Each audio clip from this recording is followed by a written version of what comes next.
2007 through 2012 Hyundai Santa Fe. I have a 3-button remote here. I'm going to show you how to change the battery in it. First off, I did not misspeak. There's 1, 2, 3 buttons on this, and this is a Hyundai remote. First thing that we're going to do is take our trusty screwdriver, and we're going to splay this open using this slot right here. Just it comes open pretty easy. Once we get it open, our battery is going to be on this side.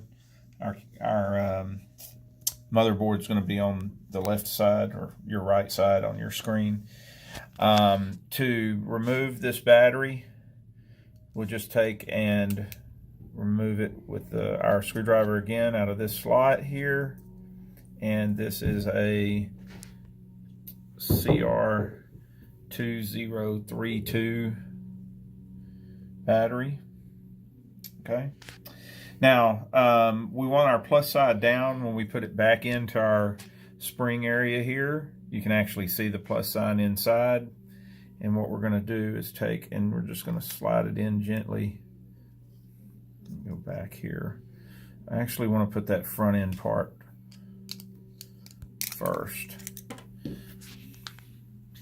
Just take it from the back into the front, and it slides right in like so, face down. So the plus side down, and then we'll take and marry our two shell pieces back together, and they snap together like so. Pretty easy, pretty fast. And now your remote's gonna work here. All right, so I'm Roger. I'm with Rekey Express Locksmith. Thank you.